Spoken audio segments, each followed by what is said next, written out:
Young's double slit experiment looked a little something like this. You've got a barrier with two holes in it, but these holes are so small and so close together we characterize them as slits, and double because there's two of them.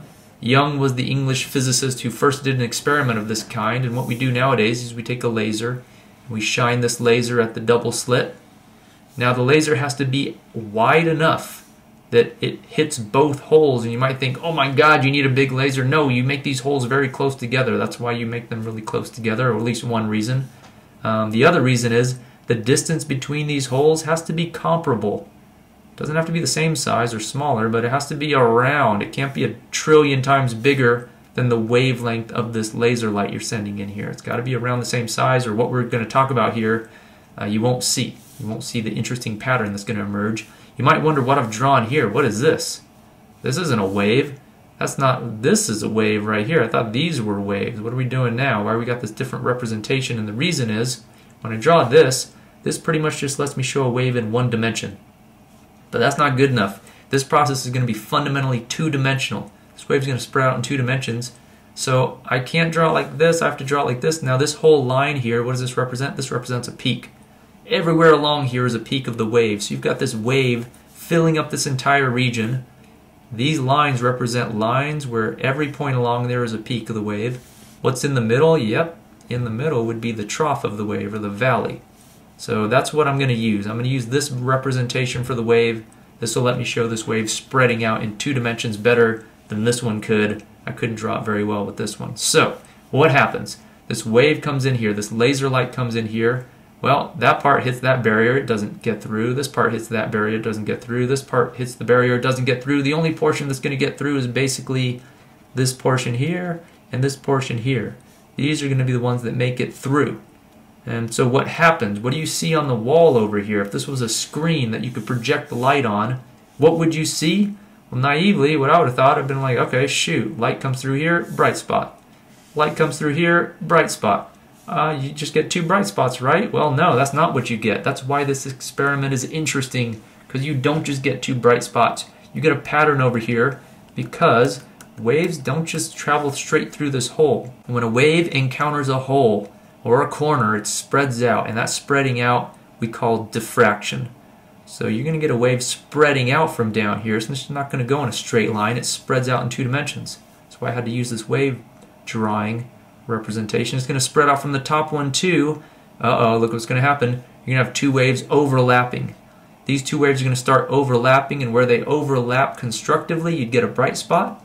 Where they overlap destructively, you'd get a dark spot. Where it's sort of half constructive, half destructive, you might get a mediumly bright spot. How do we figure out what's going to be? Well, I can't draw this precise enough to show you that. So let me get rid of all of this mess real quick. Get rid of that. Out of the bottom hole, what would you get? You'd get this.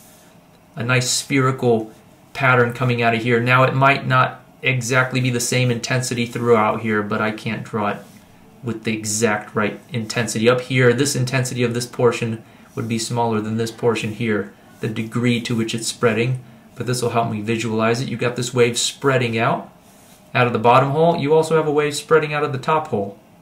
And now these are going to overlap. Let's draw them both. Boom. Waves overlapping in the same region, you're going to have constructive and destructive interference.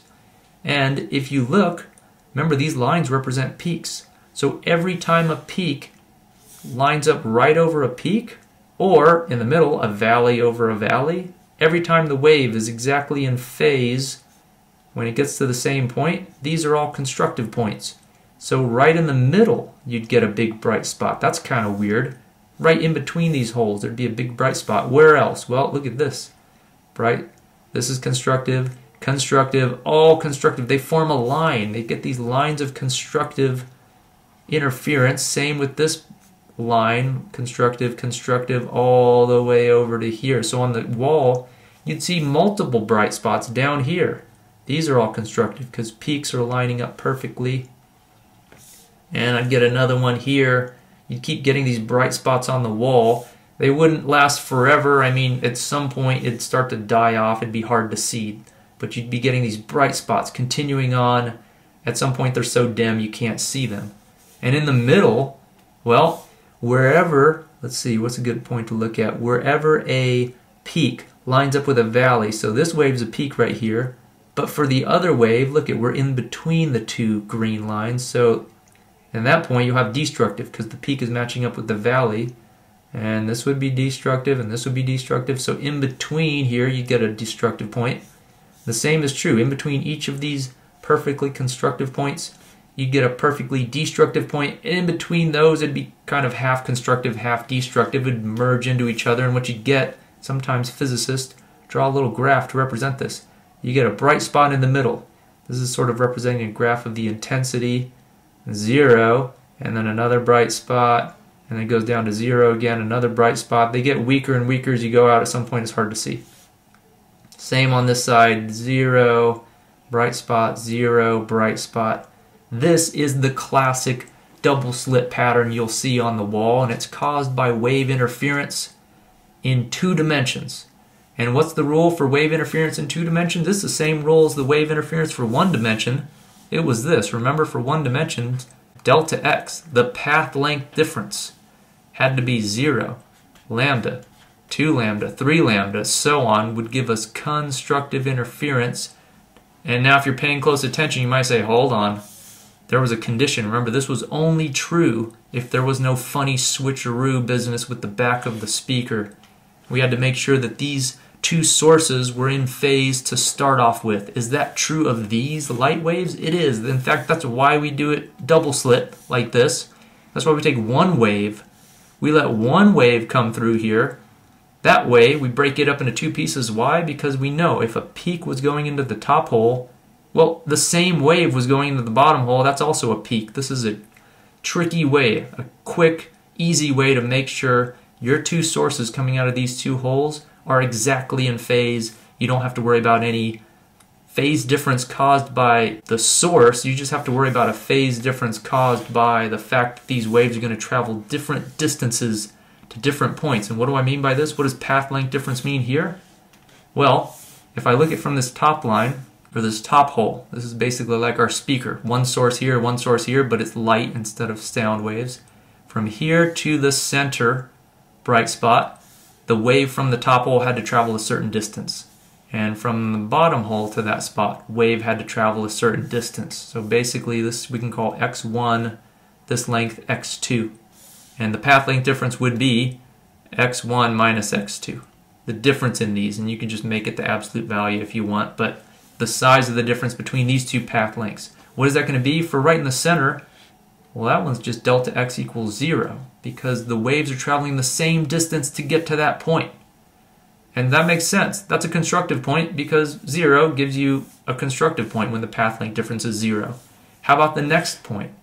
Well, the wave from the bottom has to travel this far. The wave from the top hole has to travel this far. This time they're not traveling the same distance. The wave from the bottom hole is traveling farther. How much farther? Well, it's got to be the next one. It's got to be lambda. So this wave is going to be traveling, the bottom wave would travel 1 wavelength further to get to this point than the wave from the top hole, because that's the next possibility for constructive interference. Note, it's not from here to there that's 1 wavelength. This is a common misconception. This distance on the wall between constructive points is not 1 wavelength. The difference in path length that one wave travels to get there compared to the other wave is 1 wavelength. And I bet you can guess the next one. The next one, delta x, would just be 2 wavelength, and you can keep going. How about the destructive points? Shoot, you know how to do that. These are going to be the half wavelengths. Lambda over 2. This one's going to be 3 lambda over 2. And so on. And down here, what would you get? Well, if you got rid of the absolute value sign and you wanted to, you could start talking about this delta x would be negative 1 lambda. This one would be negative 2 lambda, and so on. So you could have negative values if you wanted to denote the fact that they might be lower or higher, depending on where you were in this interference pattern.